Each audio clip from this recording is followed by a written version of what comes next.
judgment is really good. We are very honored, we are very happy that the Honorable Court has given full weightage to our arguments, to our case which are before the court, and also the court has appreciated the demeanor of all the witnesses, the way the evidence is found. The court has completely ignored the case of the CBI and has wanted it set as saying that there is no evidence on the part of the suggest that the allegation of CBI stands within 1% rule. The court has acquitted both the accused, Mr. Abhishek Verma and Mr. Stagner, and also the fact that it's a that justice might be delayed, but it does come to you. You have to stick around. You will get victory if your people have a strong case. And the false cases don't stand for long way. They will fall, and they have fallen here. It was a completely false case. From day one, we have maintained this stand. It's a false case.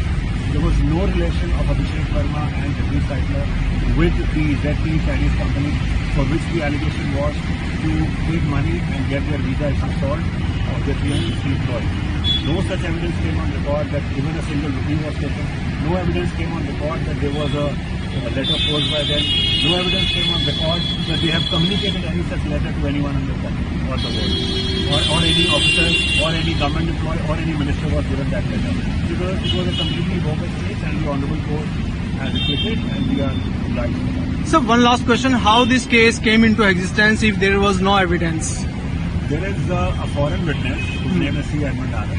He is sitting in USA. He had some dispute with Mr. Abhishek Verma. Okay. A letter came from him containing 133 pages to the Ministry of Defence and to the CBI that there are certain things which I want to tell you that Mr. Abhishek Verma has been doing all these things. So those letters were never sent by him to him. That has been proved today. That there is no evidence has come on record that those letters were sent from India to USA by him. And he himself has shied from coming to India. He never came to India for his testimony. He got permission to get himself recorded through video conference, which we did in this case only. His testimony was read, his testimony was completely disregarded, and the court has acquitted him. She was discharged for no evidence, and no company was made an accused in this case, and there were only 2 people left who were sent for trial, and today we have got a acquittal after as well. Thank you, sir. Thank you. That justice might be delayed, but it does come to you. You have to stick around. You will get victory if your people have a strong case. And the false cases don't stand for long way. They will fall, and they have fallen here. It was a completely false case. From day one, we have maintained this stand. It's a false case.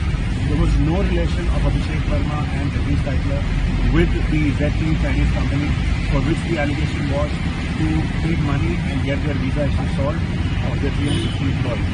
No such evidence came on record that even a single rupee was taken.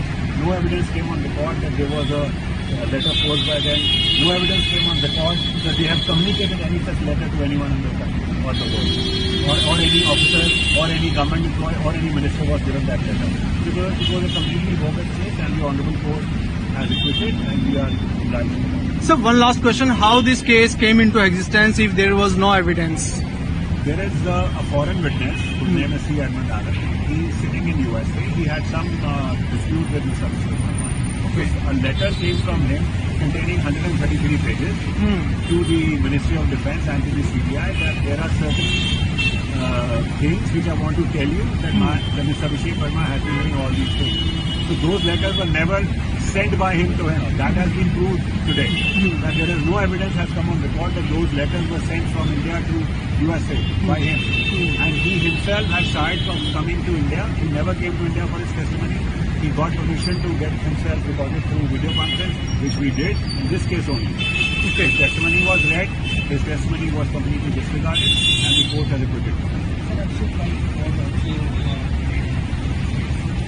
He was discharged for no evidence, and no company was made an accused in this case, and there were only 2 people left who were sent for trial, and today we have got a acquittal after as well.